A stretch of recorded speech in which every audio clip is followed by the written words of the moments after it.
Welcome to ypww, Lesson 8. I do not own the rights to this music. The lesson text is coming out of Genesis chapter 12, verses 1 through 3, and then verses 8 through 9. And then Genesis chapter 13, verses 1 through 4. The topic is Abraham builds an altar unto the Lord in Bethel, Part 1. The lesson aim. The aim of this lesson is to show how Abraham built an altar unto the Lord at Bethel, the place known as the house of God, to bless and worship the Lord. The memory verse says, "And he removed from thence unto a mountain on the east of Bethel, and pitched his tent, having Bethel on the west and Hai on the east. And there he builded an altar unto the Lord, and called upon the name of the Lord." And that's Genesis chapter 12, verse 8. Genesis chapter 12,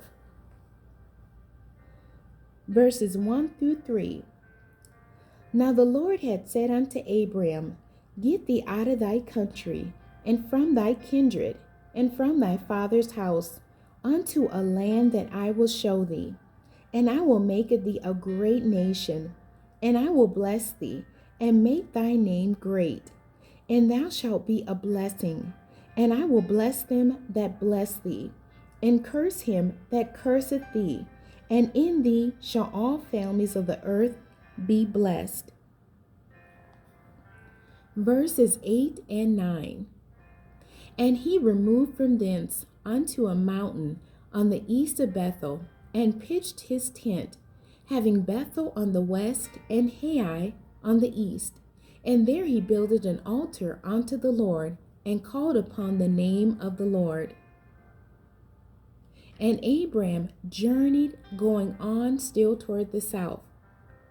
Genesis 13, verses 1 through 4. And Abram went up out of Egypt, he and his wife, and all that he had, and Lot with him, into the south. And Abram was very rich in cattle, in silver, and in gold. And he went on his journeys from the south even to Bethel, unto the place where his tent had been at the beginning, between Bethel and Hai, unto the place of the altar, which he had made there at the first. And there Abram called on the name of the Lord.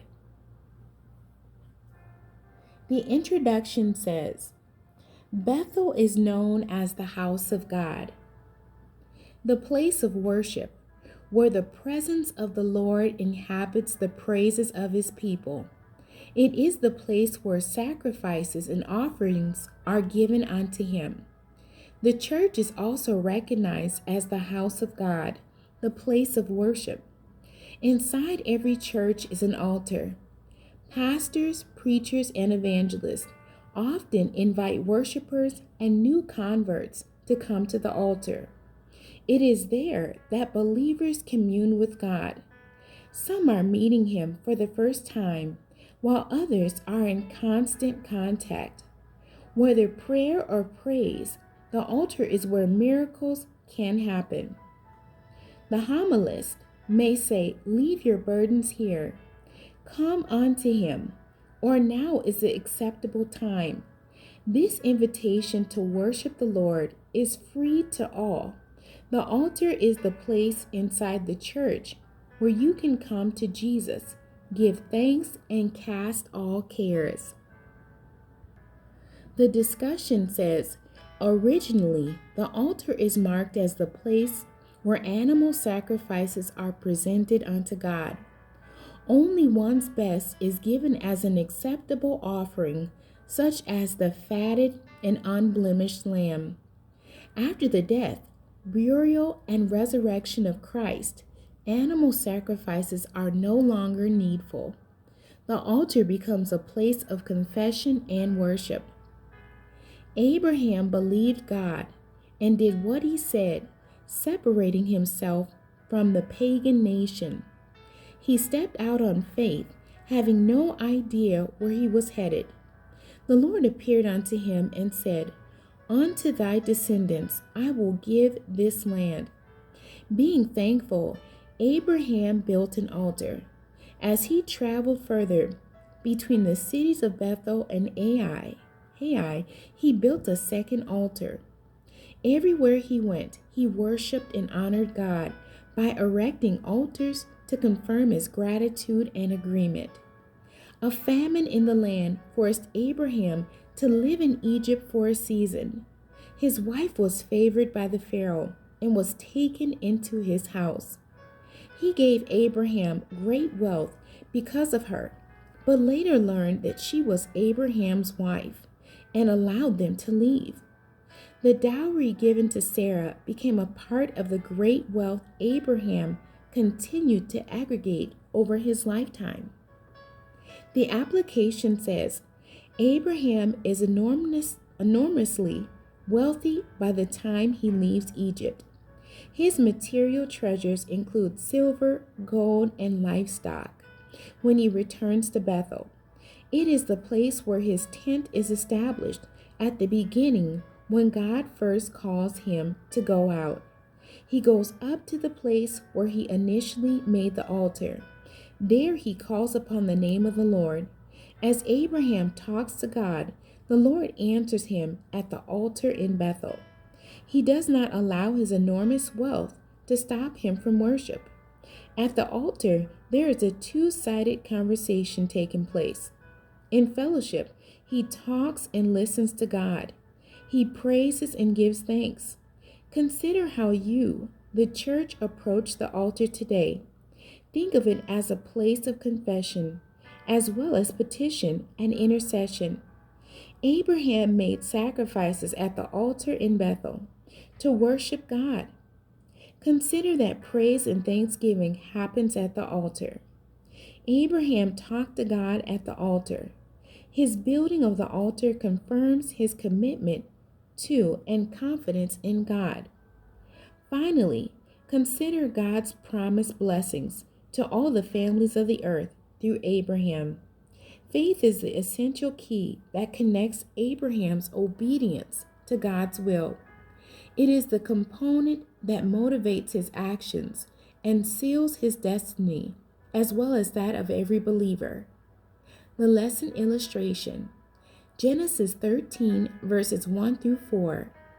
And Abram went up out of Egypt, he and his wife, and all that he had, and Lot with him, into the south. The importance of family has always been a vital part of a journey with God. Every believer wants his family to be saved and prosper, even as their souls prosper. Abram is no different. Instructed to leave paganism and the ungodly, he is promised blessings. Genesis 13, verse 2 says, And Abram was very rich in cattle, in silver, and in gold. Such obedience to God resulted in Abram becoming blessed and very rich.